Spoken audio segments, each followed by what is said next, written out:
पूज्य माली को प्रणाम। सभी अभ्यासी भाई बहनों को नमस्कार।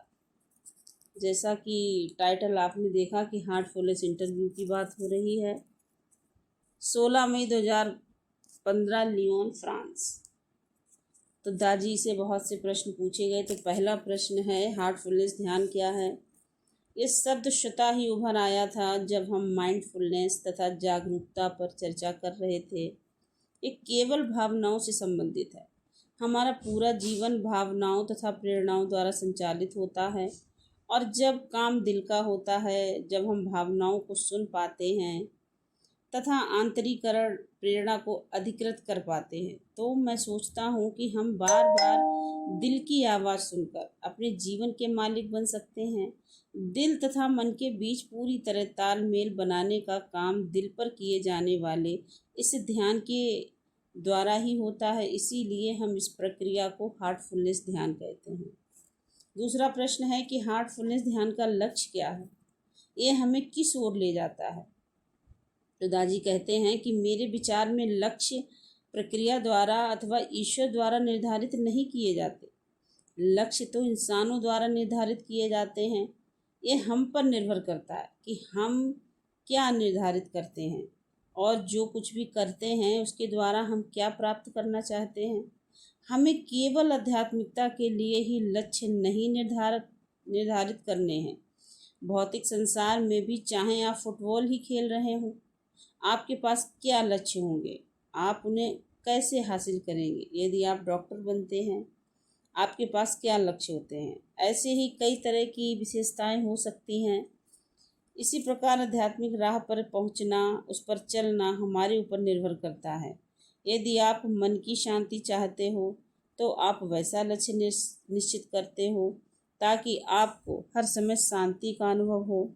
वहीं आपका लक्ष्य होता है कि कुछ लोग कहते हैं कि मुझे उससे और अधिक चाहिए, मैं आंतरिक रूप से मुक्त होना चाहता हूँ। उस व्यक्ति का क्या लक्ष्य है? दूसरा व्यक्ति कहेगा, मैं सर्वव्यापी चेतना को प्राप्त करना तथा महसूस करना चाहता हूँ। उस व्यक्ति का क्या लक्ष्य है? अतः मेरे विचार में लक्ष्य व्यक्तिगत रूप से निश्चित होता है। भले ही कोई कहे कि यही तुम्हारा लक्ष्य है, फिर भी वह एक निरर्थक स्थापन होगा। मेरा अपना लक्ष्य होना चाहिए जो मेरे दिल के संकेतों पर आधारित हो। तीसरा प्रश्न है कि हार्टफुलनेस का स्रोत क्या है? क्या इसका किसी धार्मिक परंपरा या आध्यात्मिक परंपरा से संबंध है? तो दादी ने कहा, नहीं, बिल्कुल नहीं। जहाँ तक धर्मों का सवाल है, ये संसार की किसी भी चीज़ के साथ संबंधित नहीं है। हालांकि हर धर्म में दिल की एक प्रमुख भूमिका होती है। जब मैं किसी खास देवता के पास जाता हूँ या किसी पद्धति में मैं अपने विश्वास पर जाता हूँ, तो मैं जो भी करता हूँ मेरे दिल को उसके लिए राजी होना चाहिए। चाहे जब मैं चेस का खेल ही खेलता हूँ और जब मैं कोई चाल चलता हूँ, तो उस चाल को चलने से पहले मेरे दिल को उसके लिए राजी होना चाहिए। जब मैं संगीत वाद्य बजाता हूँ, तो मैं हर स्वर बजाने के लिए मेरे दिल को राजी होना चाहिए। हर निर्णय जो मैं लेता हूँ, उसे लेने से पहले मेरे दिल को उसके लिए राजी होना चाहिए।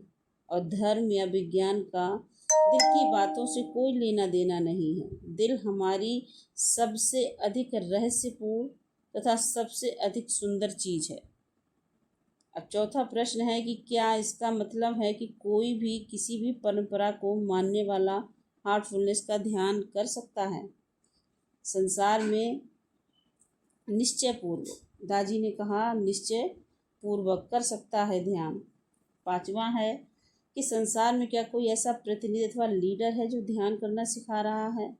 हाँ, लेकिन इस समय मैं टीचर पर फोकस नहीं करूँगा, मैं प्रक्रिया पर अधिक फोकस करूँगा। क्योंकि भले ही शिक्षक कितना भी महान क्यों न हो, यदि छात्र इसके लिए तैयार नहीं है, यदि दिल उसके लिए तैयार नहीं, तो शिक्षक का क्या फ़ायदा। अतः मैं सलाह दूंगा कि आप इस हार्टफुलनेस की प्रक्रिया को शुरू कीजिए, और यदि ये आपके दिल को पसंद आती है, यदि आपको अच्छी लगती है, ये आपकी जीवन शैली को बदल देती है, यदि आपको बहुत से फ़ायदे होते हैं, आपको अच्छा महसूस होता है, तब आप जानने की कोशिश करें कि इसके पीछे कौन है। तब ये जानना महत्वपूर्ण है कि वह व्यक्ति कौन है। धन्यवाद।